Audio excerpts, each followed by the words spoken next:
তুমি কি সত্যি গুরুত্বপূর্ণ, নাকি শুধু প্রয়োজনের সময় তোমাকে ফোন করে? যখন ওদের সময় কাটানোর কেউ থাকে না, তখন তোমার কথা মনে পড়ে। যখন ওদের মন খারাপ, তখন তোমাকে দরকার হয়। যখন ওদের কোনো কাজ আটকে যায়, তখন তোমাকে ফোন করে। কিন্তু যখন ওরা খুশি থাকে, তখন ওদের পাশে নতুন মানুষ থাকে। যখন ওদের সব ঠিকঠাক চলে, তখন তুমি কোথায় থাকো? নিজেকে একবারটা প্রশ্ন করে দেখো। সত্যিটা একটু কষ্টের, কিন্তু এটা দরকারি। তুমি মানুষটা যে গুরুত্বপূর্ণ না, এমনটা আমি বলছি না, কিন্তু তুমি নিজেকে এমনভাবে সবসময় অ্যাভেলেবেল করে রেখেছো যে মানুষ তোমাকে প্রায়োরিটি না, বরং অপশান বানিয়ে ফেলেছে।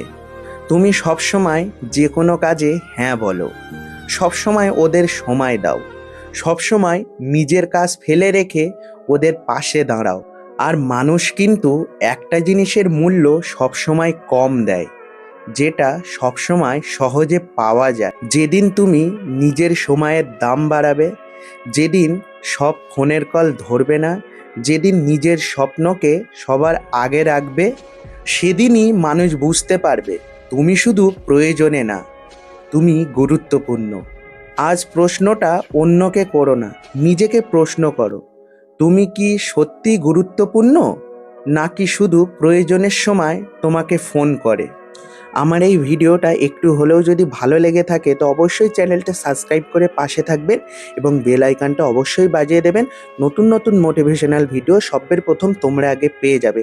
আর তোমাদের জীবনে যদি এমন ঘটনা ঘটে থাকে যে শুধু প্রয়োজনের সময় তোমাদেরকে মনে পড়ে, তার আগে মনে পড়ে না, সেটা অবশ্যই কমেন্টে লিখতে ভুলো না। তোমাদের প্রত্যেকটা কমেন্ট আমি রিপ্লাই দেবো। ততক্ষণে সবাই ভালো থেকো, সুস্থ থেকো এবং নিজের পরিবারকে খেয়াল রেখো। দেখা হচ্ছে নেক্সট কোনো ভিডিওতে। টাটা।